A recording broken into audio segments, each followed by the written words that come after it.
సంక్రాంతి పండుగ అంటే ఆంధ్రాలో ఫేమస్. మరి ఈ పండుగ షాపింగ్ కి ఎస్ఆర్ షాపింగ్ మాల్ ఫేమస్.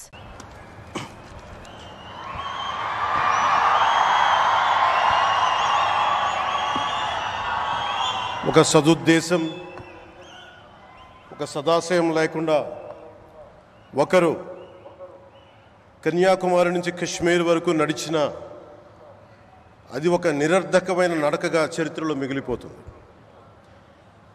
కానీ ఒక సదాశయంతో, ఒక సత్సంకల్పంతో ఇంకొకరు కన్యాకుమారి నుంచి కశ్మీర్ వరకు ప్రజలందరితో మమేకమై వారందరినీ ఏకతాటిపైన నడిపిస్తే అది ఆత్మనిర్భర భారత్ అవుతుంది.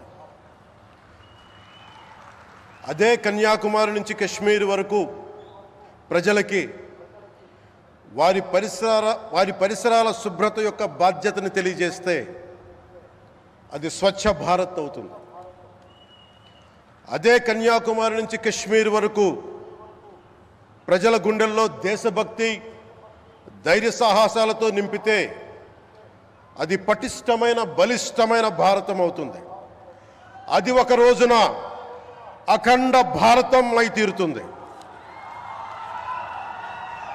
ఒక బలమైన భారత్ కోసం, ఒక దృఢమైన దేశం కోసం, జగత్తంతా వసుదైక కుటుంబం అనే భావన కోసం 4.5 దశాబ్దాలుగా పరితపిస్తూ, పరిశ్రమిస్తూ ఆ దారిలో ఎదుర్కొన్న ప్రతి పరాజయాన్ని, పడ్డ ప్రతి అవమానాన్ని నవ్వుతూ స్వీకరిస్తూ, వాటినే విజయాలకి ఇంధనంగా వాడుకుంటూ, దేశాన్ని అభివృద్ధి పథంలో నడిపిస్తూ, భారతదేశాన్ని ప్రపంచంలోనే 3వ బలమైన ఆర్థిక వ్యవస్థగా తీర్చిదిద్దేలా నడిపిస్తున్న మన ప్రియతమ ప్రధాని, మన గౌరవ ప్రధాని శ్రీ నరేంద్ర మోదీ గారికి నా తరపున 5 కోట్ల మంది ఆంధ్రప్రదేశ్ ప్రజల తరపున నా హృదయపూర్వక నమస్కారాలు.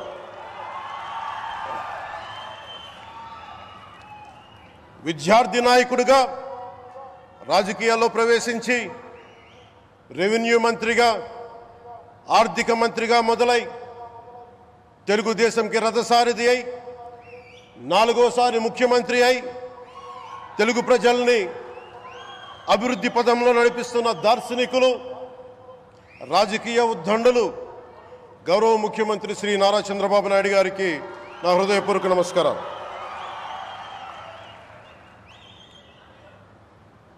తోటి మంత్రివర్గ సహచరులైన ప్రతి ఒక్కరికి, నారా లోకేష్ గారికి, ఎన్డీఏ కూటమి శాసనసభ్యులకి,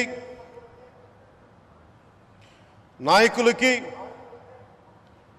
బీజేపీ నాయకులందరికీ పేరు పేరున నా నమస్కారాలు. కార్యకర్తలకి నా హృదయపూర్వక నమస్కారాలు. బీజేపీ నాయకురాలు శ్రీమతి పురంధేశ్వరి గారికి నా హృదయపూర్వక నమస్కారం. మా ఎన్డీఏ కూటమికి 164 అసెంబ్లీ స్థానాలు, 21 మంది పార్లమెంట్ సభ్యులనిచ్చి మమ్మల్ని వారి విలువైన ఓటుతో వేసి గెలిచిన ప్రతి ఒక్కరికి ఆడపడుచులకి, అక్క చెల్లెలకి, పెద్దలకి, పిన్నలకి, యువతులకి, యువకులకి పేరు పేరున నా హృదయపూర్వక నమస్కారాలు. ప్రజలు ఎన్డీఏ ప్రభుత్వాన్ని నమ్మారు, నిలబడ్డారు.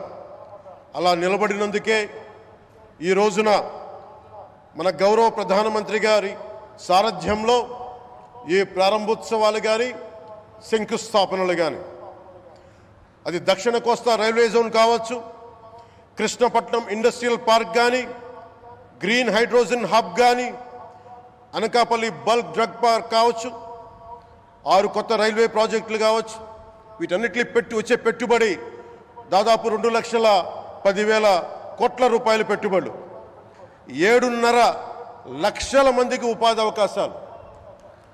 అవినీతితో కూరుకుపోయి ఉపాధి అవకాశాలు లేక, ఉద్యోగ అవకాశాలు లేక విలవిల్లాడుతున్న సమయంలో మీరు నిలబడ్డారు. అందుకే ఈ రోజున ఈ 2 లక్షల పైచిలుకు పెట్టుబడితో 7.5 లక్షల ఉపాధి అవకాశాలు లభించి మనందరికీ ఇచ్చినందుకు మనస్ఫూర్తిగా ప్రధానమంత్రి శ్రీ నరేంద్ర మోదీ గారికి చేతులెత్తి నమస్కరిస్తున్నాం. ఇవి కాకుండా కొత్త హైవేల నిర్మాణం, విస్తరణ, అలాగే అమరావతి రాజధానికి పెట్టుబడులు, పోలవరంకి నిధులు, 15th ఫైనాన్స్ కమిషన్ నిధులు కానీ, జల్ జీవన్ మిషన్ కోసం ప్రతి ఇంటికి నీరు, రక్షిత మంచినీరు రావాలి ఆయన ఆకాంక్ష, ఆయన ఆశయం. మనకు గంట కాదు 24 గంటలు రావాలని పడ్డ తపన ప్రధానమంత్రి గారిది. వీటన్నిటికీ చేయగలుగుతున్నాం, ముందు ప్రారంభించామంటే మీరు మా మీద పెట్టిన భరోసా, మా మీద పెట్టిన నమ్మకం, గౌరవ ప్రధానమంత్రి గారి మీద మీరు చూపించిన నమ్మకం. ఈ రోజున అది 2 లక్షల పైచులకు పెట్టుబడులుగా ఇక్కడికి వచ్చింది. ఎక్కడో మన మారుమూల గ్రామాల్లో 70 సంవత్సరాల పాలనలో గ్రామాలకి రోడ్డు లేదు. ప్రధానమంత్రి సడక్ యోజన కింద ఈ రోజున మనం మారుమూల గిరిజన గ్రామాల్లో కూడా రోడ్లు వేయగలుగుతున్నామంటే దానికి ముందుండి మాకు వెన్నుతట్టి మాకు నిధులు సమకూరుస్తుంది నరేంద్ర మోదీ గారు. భారతం అభివృద్ధి పదంలో ఎందుకు చేశారు ఇవన్నీ అంటే, భారతదేశం అన్ని రాజ్యాలు, అన్ని రాష్ట్రాలు ఏ ఒక్కరు కూడా అభివృద్ధిలో వెనకపడకూడదు. అది మనకి తెలంగాణ కావచ్చు, ఆంధ్రప్రదేశ్ కావచ్చు, ఆంధ్రప్రదేశ్లోని ఉత్తరాంధ్ర, రాయలసీమ, మనకి కోస్తాంధ్ర కావచ్చు, ఎక్కడా కూడా ఏ ప్రాంతం కూడా వెనుకపడకూడదు. అభివృద్ధిలో అందరికీ సమాన వాటా ఉండాలని చెప్పే ఈరోజు ఇన్ని పెట్టుబడులు. ఈ మోదీ గారి సంకల్పానికి, సహకారానికి, ఆయన గైడెన్స్కి మనస్ఫూర్తిగా నా కృతజ్ఞతలు. 5 ఏళ్ల అవినీతి, అరాచక పాలనలో ఆంధ్రప్రదేశ్ అంధకారంలో కూరుకుపోయినప్పుడు ఆ రోజున మన ముందుకొచ్చి మేము ఎన్డీఏ కూటమితో మనం నిలబెడదాం, ఆంధ్రప్రదేశ్ ప్రజల ఆకాంక్షలు నిలబెడదాం, అభివృద్ధి పదంలో నడిపిద్దామని చెప్పి ఆ రోజు ఆశాజ్యోతిలో నిలబడ్డారు.